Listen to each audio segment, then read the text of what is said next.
Hello সবাইকে। ভর্তি হয়েছিল ফেব্রুয়ারি মাসে, আজকে ফাইনালি 3 মাস পর কোথাও রাস্তায় সাহস করে বেরোতে পারলাম। পায়ের সার্জারির জন্য কোথাও বেরোতে পারছিলাম না, হাঁটতে পারছিলাম, বলতে পারছিলাম না, এখনো ভালো করে হাঁটতে পারছি না, অল্প অল্প। তবে একটু সাহস করে বেরোনোর চেষ্টা করলাম কিছু খাওয়ার জন্য। দোকানটা কোথায় বাবাই? বেলুড়ে এক্সপ্রেসের ধারেই একদম মাঠকল বাস স্টপের তাই হচ্ছে আমাদের নামটা দেখিয়ে দিই একবার, প্রতিমা ফুড ক্যাফে। চাটা দারুণ। দিস ইজ দ্য অ্যাম্বিয়েন্স, একদম রাস্তার ধারে, একদম এক্সপ্রেসওয়ের ধারে।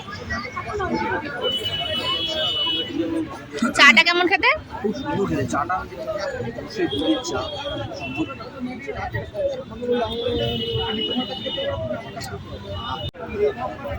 বাবাই কেমন খেতে পপকর্ন?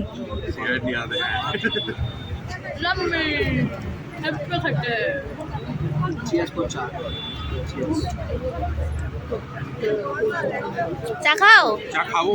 তোমার কি খাওয়ার ইচ্ছা নেই? সব চিন্তা করছো কেন? সব খাবে, কি খাবে? এই তো পপকর্ন আর চা নিয়েছো, আরো সব কিছু খাবে আছে, মানে? দেখানো যাবে না ভিডিওতে। ও, আর কি আছে? মজা আছে। তুই তো মন দিয়ে চা খাচ্ছিস। আমি খাচ্ছি পপকর্ন, দেখি কেমন খেতে।